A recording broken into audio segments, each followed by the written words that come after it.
So in my research paper, I begin by talking about the stereotypical uh, performances and dressing up as the singing red face. I think this is pretty important to begin with because one, in the textbook, it talks about how an example of it is in elementary schools when children reimagine and reenact first Thanksgivings, festivals. Um, they wear feathered headdresses. They play around as cowboys and Indians.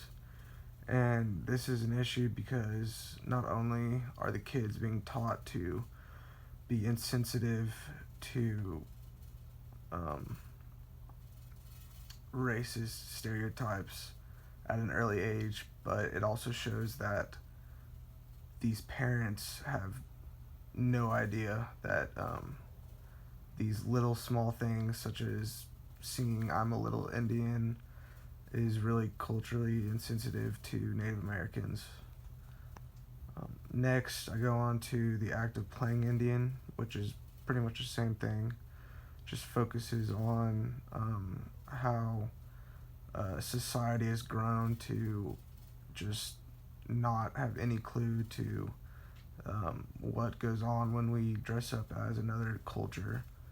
It should be easy. You'd think that if someone dressed up as Western or Americans, making fun of them, that it might be annoying or whatever.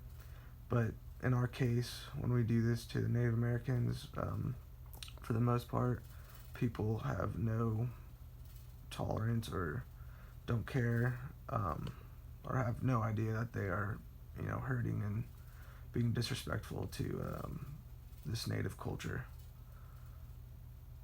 Next, I talked about the Indian givers notion or term that was created, and then on to the songs that it portrayed. Um, like the song that the girl wrote about how it was titled Indian Giver, and she wrote about how like her heart was stolen and then given back. This is more historical, but this just shows that from the beginning, we can't get rid of this Indian term and giver. We know what it means that the Indians gave Lewis and Clark an item or what they thought was a gift, and when they wanted something back, they were kind of angry and got a negative, or gave a negative view of the Indians when they went reported back to the European countries. Um, and now, in this day, that we still refer to Indian giver as something that's negatively focused, and we can't get rid of this term as Indian. We can't just, say something other than Indian. Towards the end of my research paper, um, I talk about a quote in the textbook that states, "For many Americans, misrepresentation may be the only form of Native American representation they have ever known." And I really think that's important because I think it's very true in a lot of people's lives in America. Just as I was saying earlier, kids playing cowboys and Indians, dressing up as Indians for Halloween, etc.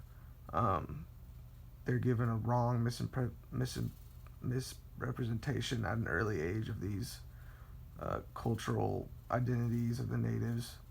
And when they do this, they're not giving any care to the actual people of the Indian nations. But they're just doing it for fun, but they have no idea that they're actually disrespecting these cultures and a history that's been hindered by prosecution and more. Thank you.